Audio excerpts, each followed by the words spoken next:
Professeur, entraîneur, expert, champion d'hier et d'aujourd'hui, mais aussi judokas anonymes, le podcast de l'esprit du judo, c'est maintenant. Hajime.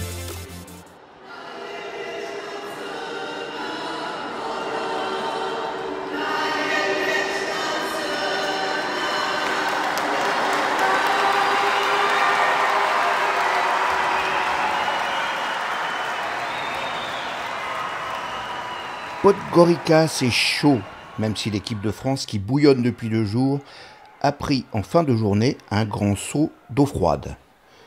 Duralex, diront certains, en finissant par Cedlex, comme il se doit, la loi est dure mais c'est la loi, tout ceci se discute et c'est ce que nous allons faire car la France a perdu aujourd'hui une médaille et un titre très important sans que les raisons coulent de source, sinon que c'est marqué quelque part dans un classeur de règlement, le nouveau, pas celui de l'année dernière. Mais gardons ce qui fâche pour la fin, ne nous laissons pas doucher l'enthousiasme et débutons par ce qui fait plaisir, la belle dynamique maintenue du judo français sur ce championnat d'Europe 2025. Avec 4 médailles le premier jour pour 2 titres, la France avait fait une première levée parfaite, il fallait enchaîner. D'entrée, le destin semblait pourtant montrer des signes de morosité avec l'échec au second tour et surtout la blessure au genou de Maxime Gobert en moins de 73 kg, unique catégorie masculine du jour, contre le féroce kosovar Djakova. Restait Johan Benjamin Gaba dans la lice.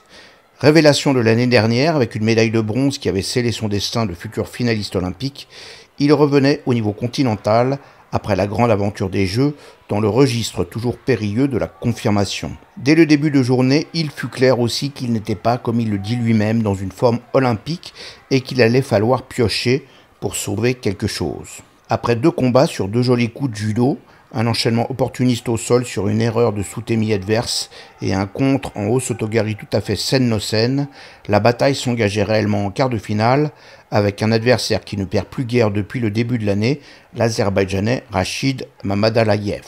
Courageux, mais en difficulté pour se mettre vraiment en position de lancer, Johan Benjamin Gaba poussait les feux jusqu'à 5 minutes au-delà du golden score, exprimant par son body language après une ultime attaque en ukiwaza de son opposant, aussi déterminé et un peu plus tactique que lui, que la messe était dite.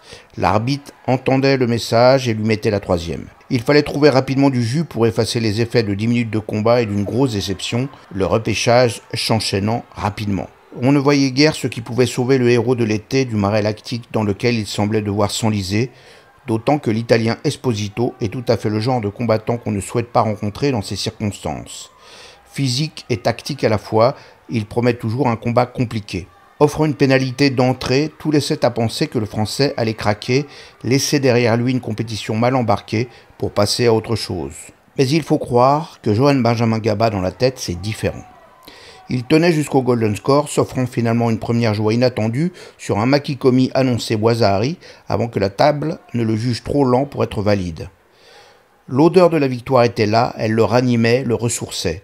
Il ne lâchait pas l'Italien, le plantait sur le dos dans la foulée sur son haut Uchigari à gauche, enfin efficace. Le poing levé, la détermination intacte, il était de retour, prêt pour la médaille. Face à lui, un monument, le Géorgien Shavdat Toashvili, 3 médailles olympiques au compteur. Mais ce dernier, un peu essoufflé en ce début d'Olympiade, était lui aussi tombé dans le piège du golden score à rallonge, et pire encore, avec pas moins de 16 minutes pour venir à bout du kosovar Djakova. C'était impressionnant à voir et le courage qu'il faut pour en sortir méritait le chapeau bas, mais aussi très pénalisant pour la suite d'une compétition. Ces passes d'armes, trop exigeantes en énergie, confirmaient d'ailleurs l'impression laissée la veille par les modalités de l'arbitrage. Les fausses attaques ne suffisent pas, il faut faire tomber et malheur à celui qui n'y parvient pas. Rincé par ce combat, Shavdat Toashvili avait été écarté facilement de la finale par l'Italien Lombardo et malgré la pause, semblait encore entamé en abordant cette médaille de bronze contre le Français. Il n'en fallait pas plus à l'accrocheur Gaba, à peine mieux physiquement pourtant pour trouver encore des ressources nouvelles. Le Géorgien tenait 3 minutes 30 avant de tomber en panne sèche, mais lui aussi résistait dans une sorte de mode veille pendant plus de 6 minutes. Tenir debout et lutter comme une seconde nature. Gaba continuait à pousser, sûr de tenir la bête, et croyait marquer une première fois sur Ouchigari.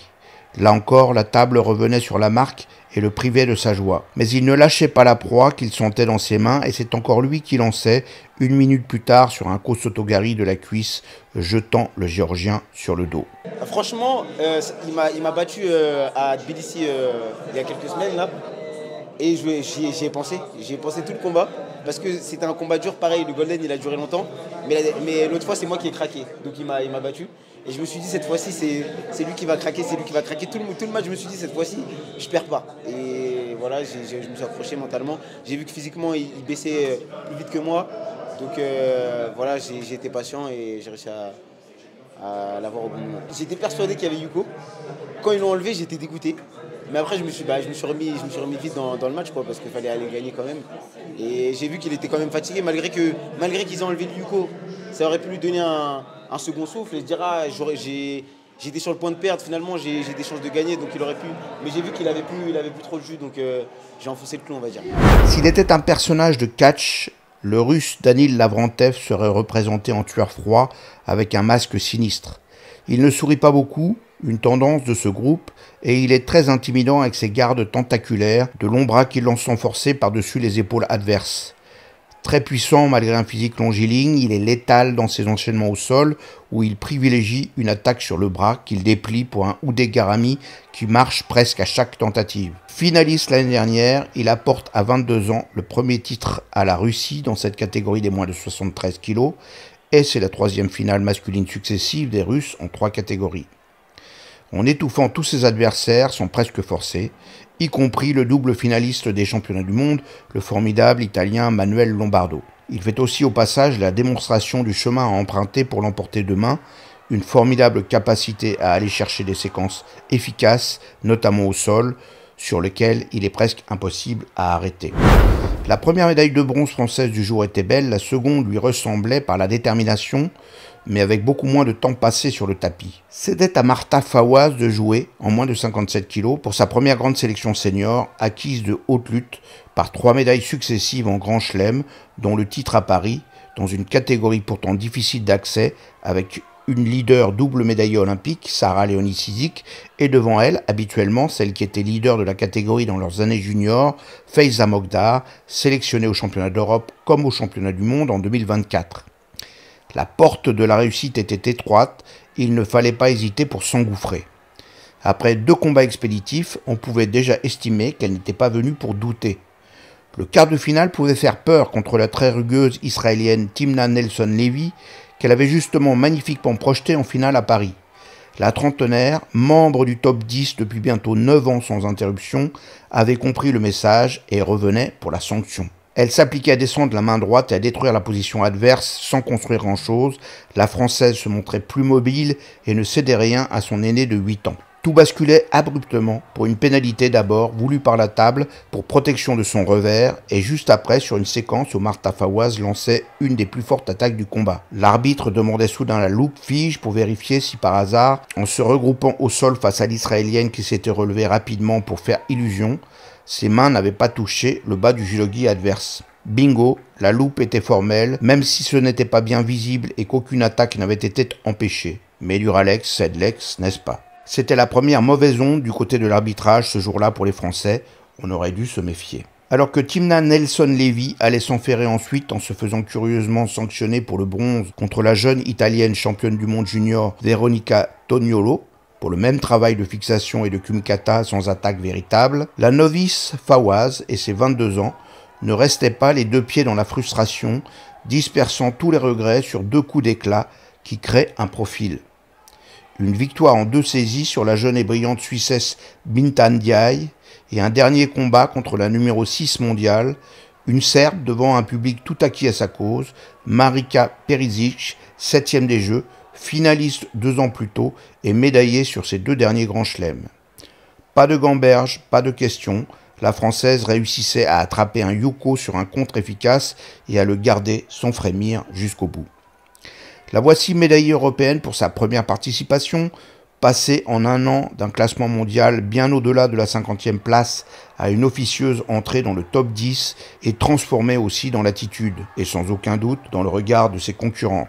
Une ascension irrésistible dont on ne sait pas où est la limite. Pas mal pour une combattante qui n'avait pas réussi ses sélections jeunes. Franchement, je suis super contente. C'est ma première médaille en championnat. Donc en plus, c'est avec l'équipe de France senior. Je me suis trouée sur mes années cadets et mes années juniors.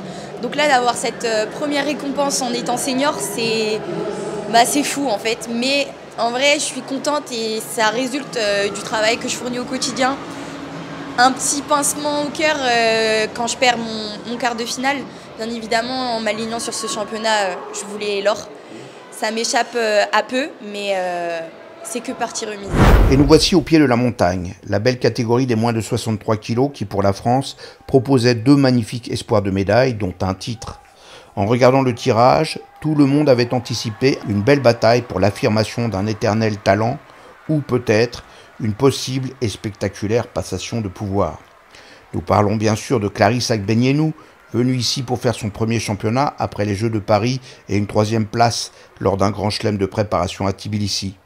Son dernier titre européen remontait à 2020, elle n'était venue qu'une fois par la suite en 2023 pour une compétition malheureuse et un classement en dessous de son standing. Elle était là pour l'or bien sûr et pour un remarquable record français qu'elle pouvait aller chercher, celui des 6 titres européens qui l'aurait laissé seule tout en haut. On parle aussi de Manon Deketer, sa plus sérieuse rivale, médaillée mondiale 2022, victorieuse au championnat de France et 2e du Grand Chelem de Paris. Les 2 rivales étaient au rendez-vous. Clarisse Agbenienou, en ouvrant progressivement les vannes, opportuniste au sol contre le jeune talent italien Savita Russo, efficace sur son grand Kubinagé, mais à 20 secondes de la fin contre la néerlandaise Vandenberg, et sur un fort Makikomi, mais sur le gong, contre la petite israélienne Shemesh.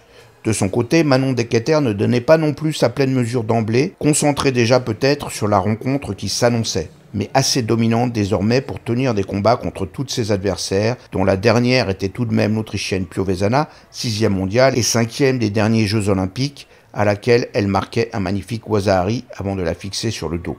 Une reine, une rivale, toutes les 2 françaises, pour une demi-finale de championnat d'Europe, c'était tout ce qu'on pouvait espérer. C'est Manon Deketer qui se plantait résolument face à la grande Clarisse, provoquant ses attaques pour mieux la contrer. Le niveau était monté d'un coup, comme une marée haute. Clarisse, rajeunie par son impérieuse fierté, lançait son grand Osotogari, s'enroulait dans le bras et faisait céder Deketer. Le trône n'avait pas vacillé. Lucie Descosses, la responsable de l'entraînement des filles, qui s'y connaît en caractère de championne, était la mieux placée pour nous en parler. Je pense que Clarisse, elle s'est mis un ton au-dessus de ce qu'elle avait fait déjà les deux combats d'avant. Je pense que c'est une championne.